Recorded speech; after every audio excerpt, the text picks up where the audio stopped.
புதுக்கோட்டையில் நடைபெறும் மாநில துப்பாக்கி சுடுதல் போட்டியில் ஏராளமானோர் உற்சாகமாக கலந்து கொண்டுள்ளனர். முன்னதாக இந்த போட்டியை மாவட்ட ஆட்சித்தலைவர் கணேஷ் தொடங்கி வைத்தார்.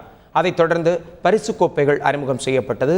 இதுகுறித்து எமது செய்தியாளர் சுந்தர் மாநில துப்பாக்கி சுடுதல் சங்க பொதுச் செயலாளர் ரவிகிருஷ்ணனுடன் மேற்கொண்ட உரையாடலை பார்க்கலாம். இந்த 41வது மாநில போட்டி எப்படி நடக்குது, எத்தனை பிரிவுகளில் நடக்குது இந்த போட்டி? வணக்கம். மொத்தம் 3 பிரிவு, அதாவது drop, double drop and skid அப்படின்ற 3 பிரிவில் மாநில அளவில் போட்டி நடக்குது.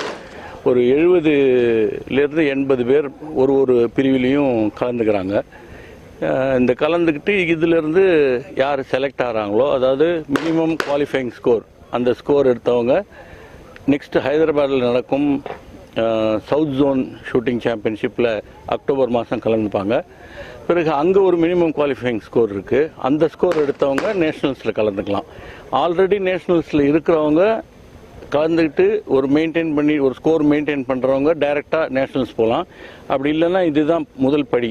இந்த படிப்படியாக மேலே ஏறி தான் நேஷ்னல்ஸ் லெவல் போகணும். நேஷ்னல் லெவலில் போய் அங்கே டாப் 6ல் வந்தீங்கன்னா பிறகு இன்டர்நேஷ்னல் லெவலுக்கு போகலாம். இப்போ அடுத்து நடக்கும் ஏஷியன் சாம்பியன்ஷிப் நடக்க போகுது. அதில் இந்தியாவிலேருந்து 3 பேர் போகிறாங்க.